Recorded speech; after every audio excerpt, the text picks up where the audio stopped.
That's the key to the closet in my room. You want the bone from that plaque? Go ahead and take it. Okay, dude, excitement's over. Who's moved? Alright, so we have the key to the closet in his room. Which room is that? I don't remember. No, I don't need the survey. No, I don't need that. Here we go. He is in Ina. Ina. Here we go.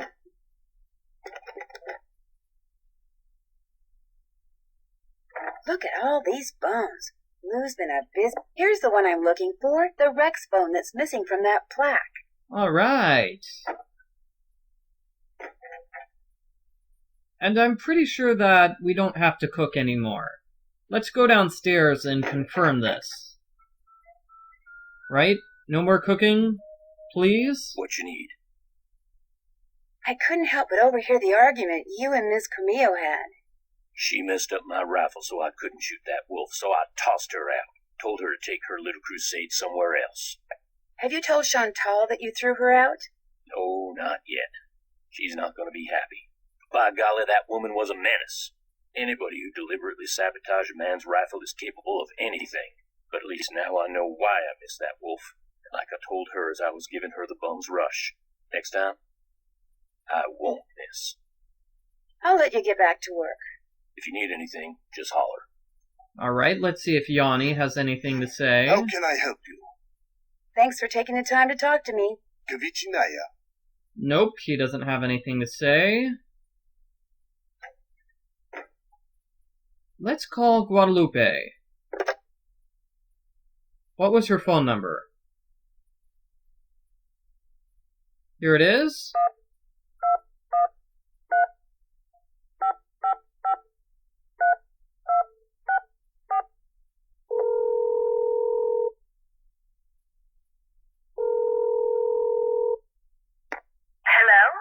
Miss Comillo, hi, it's Nancy Drew from Icicle Creek Lodge. Yes, of course.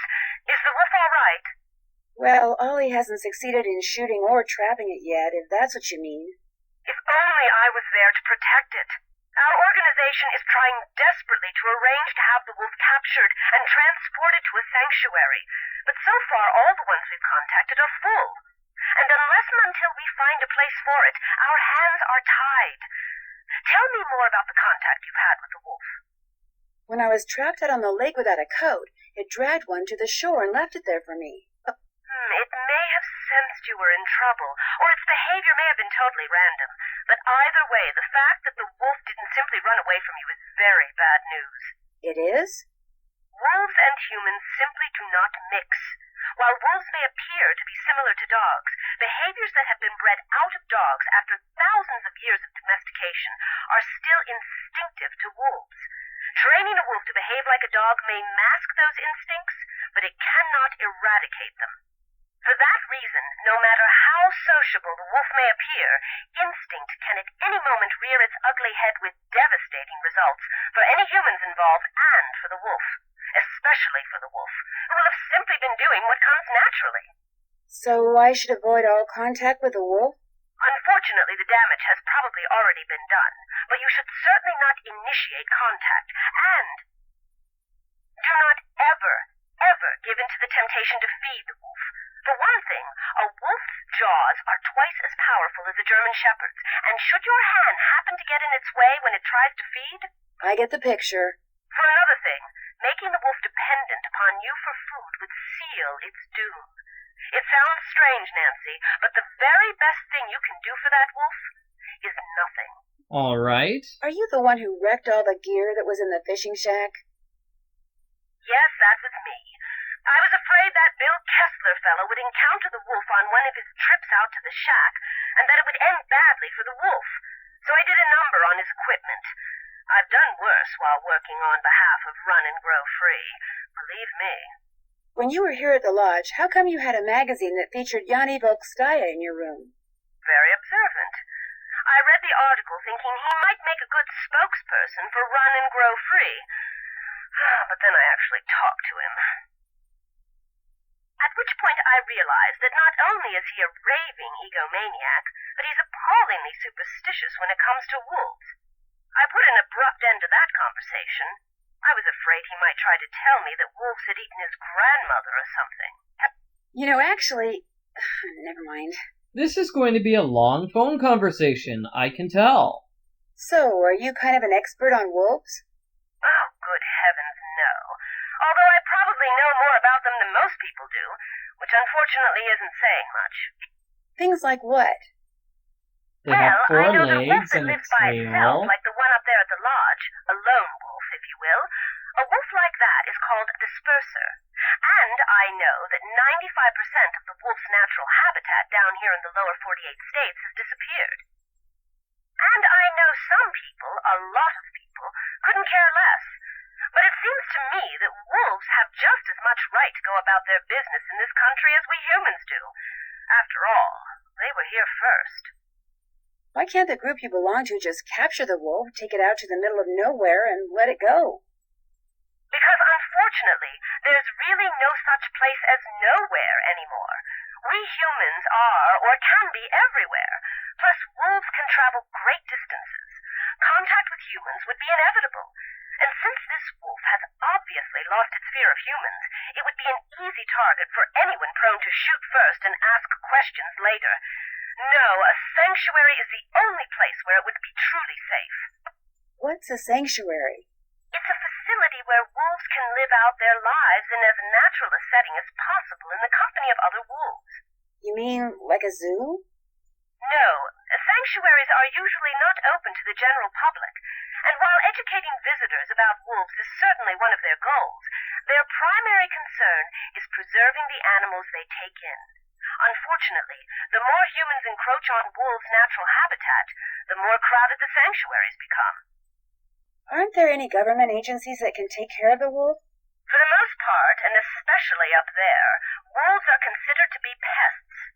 If a government agency got involved, it would take care of the wolf all right, permanently. It gets so cold here at night. Will the wolf be okay? Not only are wolves built to withstand cold temperatures, but they know instinctively what to do to survive in extreme conditions. If they didn't, they would have disappeared from the earth eons ago. Have you ever heard of someone named Julius McQuaid? Julius McQuaid? No, doesn't ring any bells. I think he's the reason why the white wolf isn't afraid of humans. He kind of made a pet out of her. Well, in that case, I wish I did know him, so I could smack him upside the head. It's his fault the wolf is in this predicament. People should never make pets out of wild animals. Ever. Why didn't you just come out and tell the people at Icicle Creek Lodge that you were there to protect the wolf? Because I assumed, and quite correctly as it turns out, that very few people there would be sympathetic to my cause. Had I not been undercover, they may have tried to foil my efforts. Instead, I was able to foil theirs. For a while, at least. Did you ever hear any explosions while you were staying at Icicle Creek Lodge? Yes, as a matter of fact, I heard several. Did you have any idea what caused them? My first thought was that Ollie had completely lost it and was going after the wolf with explosives. But when I realized that even he wasn't that stupid, I assumed it was someone clearing an avalanche or a downed tree or something. While we're on the subject of explosions, did anyone ever figure out what made the bunkhouse blow up like that? The sheriff says it was plastic explosives. Wow, that's serious.